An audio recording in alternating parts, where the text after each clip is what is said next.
vá em busca do tratamento correto. E o tratamento correto começa por onde? Por uma avaliação correta. A avaliação precisa te dizer o que aquele aluno precisa. Ela precisa te dizer por onde você deve começar, o que deve ser feito e o que não deve ser feito por aquele aluno. O que é que, de fato, ele vai precisar. Então, vamos aqui falar um pouquinho do tratamento correto, né? Antes da gente...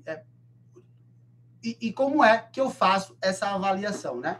Essa avaliação começa com, basicamente, 3 exercícios, 3 movimentos. O primeiro movimento que eu julgo é a flexão do ombro, tá? Então, eu sempre peço para o meu aluno ficar numa postura, independente da dor que ele tenha, tá? Independente de qual seja o problema, eu vou pedir para ele ficar na postura e pedir para ele fazer uma flexão do ombro.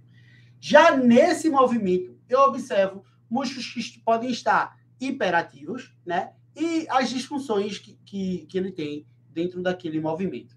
E o que é que pode acontecer, por exemplo, quando eu peço uma flexão? Uma hiperatividade do trapézio. Né? Então, ele vai fazer isso aqui, ó. Ele vai precisar do trapézio dele para realizar o movimento. Um segundo problema que eu posso ver também é, ao realizar o movimento, eu criar uma hiperlordose lombar.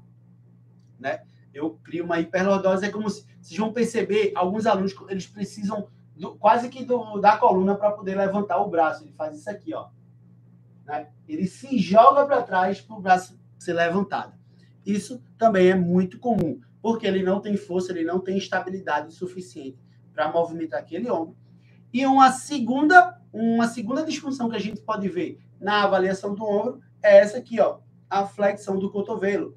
Isso indica para a gente um encurtamento do bíceps ou do grande dorsal, né? Porque eles precisam ser alongados. E aí, quando a gente vê essa baixa qualidade do movimento, isso já dá algumas indicações para a gente. Então, vê comigo.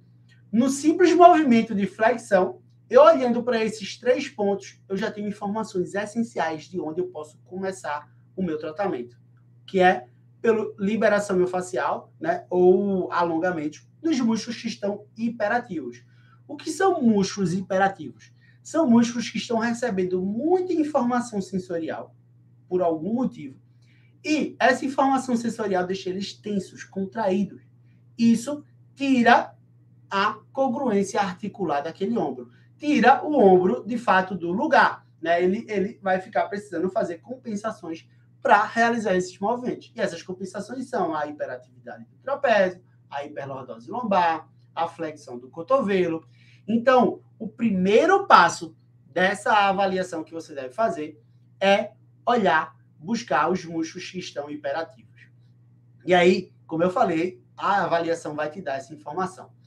Já busca trapézio superior, porque ele é um músculo do tipo... É um músculo que trabalha muito, né? Um músculo que está muito presente em reabilitação, em dores no ombro, né? Em disfunções do ombro, tá? O próprio grande dorsal, né? Nessa hiperlordose lombar e na flexão do cotovelo, e o bíceps.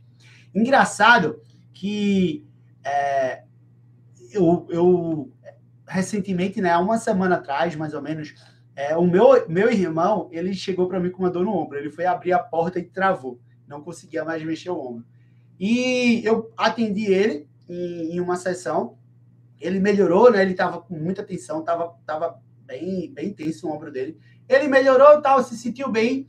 E aí ele foi treinar na academia e fez alguns movimentos e tal, mas ele achou que o bíceps não tinha nada a ver com o ombro, né? E botou muita carga no bíceps. Quando foi um dia depois, ele voltou, ligou para mim, bem pior. Disse, meu ombro piorou, tô mal. Já fui atender ele de novo. Quando eu identifiquei, ele tinha uma tensão excessiva, uma hiperatividade muito grande no bíceps. Soltei todo o bíceps dele. Eu disse, é o bíceps, tem que alongar, vamos fazer também mais mobilidade para ser uma liberação. Ele, como assim o bíceps no ombro? Oxi, eu treinei bíceps. Eu, já sei o que foi. Ele tinha um músculo hiperativo, jogou mais carga para aquele músculo e aí piorou a situação dele. Então, sim, gente, o bíceps, a cabeça longa do bíceps, ele vai lá para o tubérculo supraglenoidal, ele vai lá para escápula, né? Lá perto da cavidade glenoide da escápula. E ele influencia muito no ombro. Inclusive, alguns autores usam o bíceps como um dos músculos do manguito rotador. Né? Ele estabiliza o ombro anteriormente. Então, sim, não só eu percebi que não só meu irmão não sabia que o bíceps participava do ombro, mas como muitos personal trainers. Então, é muito importante olhar o bíceps dentro de uma avaliação do ombro.